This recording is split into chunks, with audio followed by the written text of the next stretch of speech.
Hi there, my name is Olutoyin Williams of olutoyinwilliams.com, HR career coach and author. Welcome to my channel. This video, I am going to be responding to the HR interview question, how do I practice for my interviews? In the last video that I made, someone reached out to me privately to say, please, can you do a video on how exactly do we prepare or practice for an interview? So this video is answering that question. How do you practice for your interviews? And in keeping with my practice, I've got a couple of points here that I'm going to be discussing with us. So if you see me looking down from time to time, have no fear, I'm looking into my notes. Let's even talk about why do you need to practice? Why do you need to practice? It's because in the course of your career, 6 to 7 years of experience, you've done so much. Now, what happens is you're constantly working, you're achieving results, hopefully, and you're moving up in your career. But sometimes you need to distill all of that experience on paper, so to say, by looking at your achievements. What have I achieved so far? How did I achieve it? What was my role in that project? Did I lead that team? Was I instrumental to that team achieving its results? Was I in strategy phase? Was I tactical? Was I operational? Was I monitoring and evaluating? What exactly did I do? I need you. So a very, very crucial first step in your preparation is you distilling down all that you have achieved during the course of your work experience. When you distill down all that you have achieved during the course of your work experience, I need you to get familiar with the story. Get familiar with the narrative. What did you do? How did you do it? Who did you do it with? Did you do it as part of a team or did you do it solo? What challenges did you have to overcome in getting that result? When you are in an interview situation, obviously, interviewers are not mind readers. And you're not taking a lie detector test, hopefully. So we're relying on your integrity. We're hoping that you're telling us the truth. But one of the ways people try to find out if someone is telling the truth is by looking at their mannerisms, their facial expressions, if they are recalling it from memory. So I'll give you an example of what I mean. If you said to me, Olutoyin, please, can you share with us an example of a time when you had to work on a disciplinary case? And I said, well, thank you very much for that question. And I looked to my left or to my right, as though I'm sort of trying to recall the memory. I don't necessarily have to do that all the time, but sometimes when you're trying to recall something, you find that you inch your face to the side because you're trying to recall it. Oh, I seem to recall. Oh, if you turn this way, I seem to recall. Now, that natural mannerism, interviewers would like to see it because it then sort of validates that you're recalling this thing from memory. Now, that doesn't mean for everything you've been asked, you have to try and recall from memory. That'd be silly. That'd be really silly. But you really just want to make sure that you're recalling things from memory and your facial expressions, your body language matches up with the story you're telling. Now, if you're not conversant with your own narrative, you're going to be giving your story in pauses and gaps.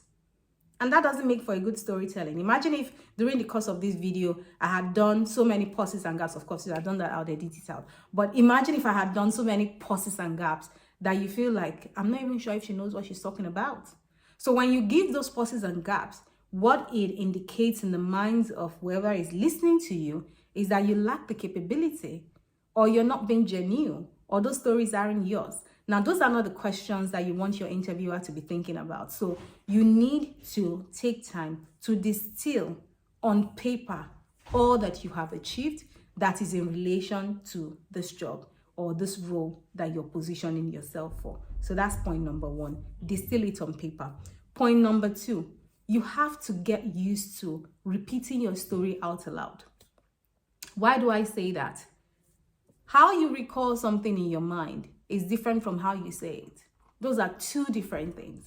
So for you to get into an interview situation and you're able to recall your story and it sounds very smooth, flawless, in storytelling mode, very nice to hear, is because you said it over and over again. It's a repeated story. And what then happens is when you are in an interview situation, even though you are nervous, there is muscle memory. Your brain recalls the story. So your brain is going to tell the story even though your heart is fluttering and you're feeling very anxious at that moment, but your brain recalls the story and makes it easy for you to say it very well. So practice speaking out, practice saying out your experience in such a way that you're able to recall it over and over and over again. Point number 3, I want you to try and get as much as possible in front of a mirror. Why do you want to do that? When you're preparing for a big speech, you have your lines. So you have your lines, written out, and you start to say it in front of a mirror. What you see reflected back to you is your mannerisms. So you can tell how many times you said totally, or awesome, or fantastic, or so, therefore, and then. Those little mannerisms could put people off. So when you reflect it back to you, and you almost like you can watch yourself saying it, you can quickly catch it, and then try not to say so many totally, awesome, and therefore, so, and then. Try to catch those mannerisms when you're making them by repeating that story, repeating that narrative in front of a mirror, almost as though you were preparing for a talk. Another way to do this is if you maybe set up mock interviews, and that's the 4th point. You set up mock interviews with a friend and say, you know what, why don't you let's have a conversation, a practice session, and you can ask me these questions and see how I respond. The reason why you do that is because you want your friends' feedback. You want your friends' feedback on what you have just said, and they can point out your mannerisms. They can point out if you took too long to respond to that question. They can point out if you actually even missed the question totally and you didn't respond as adequately as you should have, or there were vital pieces of information that you didn't mention at all. So a friend would help you to look into that and then give you feedback on that.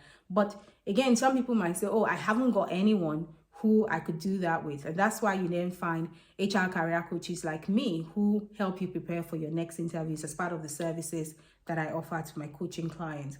We then have mock sessions where we look at real life interview questions, real life interview roles, and we go into that, and it's recorded so that you can see yourself. It's reflected back at you. You see yourself, and you can see your mannerisms. You can see all of the usual filler words that you use, and that kind of feedback is highly personalized, and that's what my private client coaches get because they work with me one-on-one. We're able to go that deep into supporting them on their interview preparation journey. Now to the 4th point, which is don't be afraid to stumble. So remember, you're in interview preparation stage. If you stumble over your introduction, if you stumble when you're trying to relate a particular work experience, that's fine. That's fine. If you stumble, you do it again. Do it again and again and again until it is near perfect, if not perfect. And why do you want to do that? In an interview, you're selling yourself. Remember, you're not the only one being interviewed for the role. So more likely in the waiting room, there are about 4 or 5 other well-qualified professionals like yourself. And they are going to be battling hard to get the job by trying to impress the interviewers. So when you have an opportunity to interview for a role, you really need to market yourself as much as possible. And what that means is you want to put your best foot forward, your answers. I mean, I'm not saying that your answers should be perfect. By no means am I saying that. I mean, in the course of this video, I probably have made quite a number of mistakes. Some I'll edit out, some I'll leave out because that's my mannerism, that's who I am. And that helps you to realize that this is a human being doing this video. This is not AI doing the video. And I'm just being real. So in an interview as well, people want to see you being real. They want to see you when you maybe make a pause, swallow, snap your hands, you got nervous, you asked them to repeat the question, but overall, you were able to fully convince them beyond all reasonable doubt that you are capable and you're the best fit for the role. And that's what you want to do. So if you have an interview coming up shortly and you are wondering to yourself, I've watched this video, how do I prepare for my interview? I'll recap what I have just said now. The first one is you want to distill out all of your high points, all of the milestones that you have in your career onto a sheet of paper so that you can see what you have done.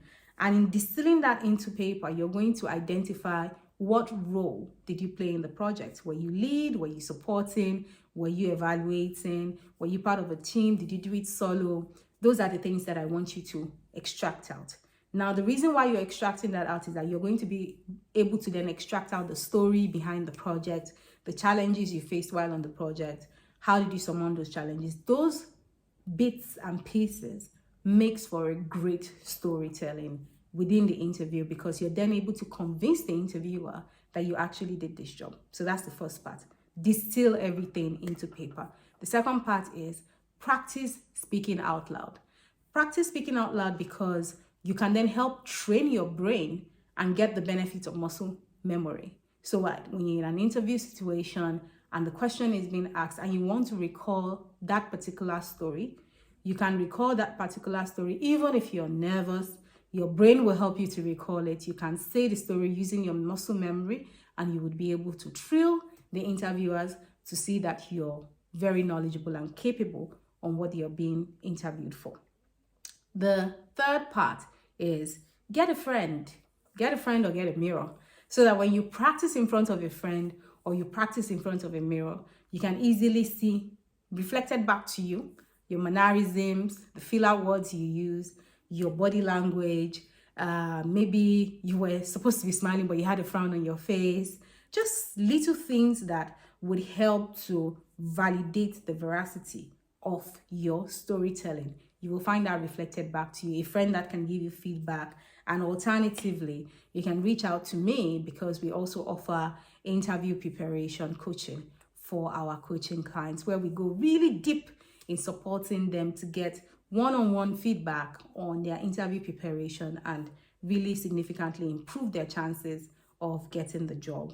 And then the last point that I shared was, don't be afraid to make mistakes. Like in this video, it just shows that you're human, and in spite of your mistakes, you're able to communicate the value that you bring on board. You're able to communicate the results that you've been able to get for the companies you worked for in the past, and that will help set you apart from other candidates that are interviewing for the role.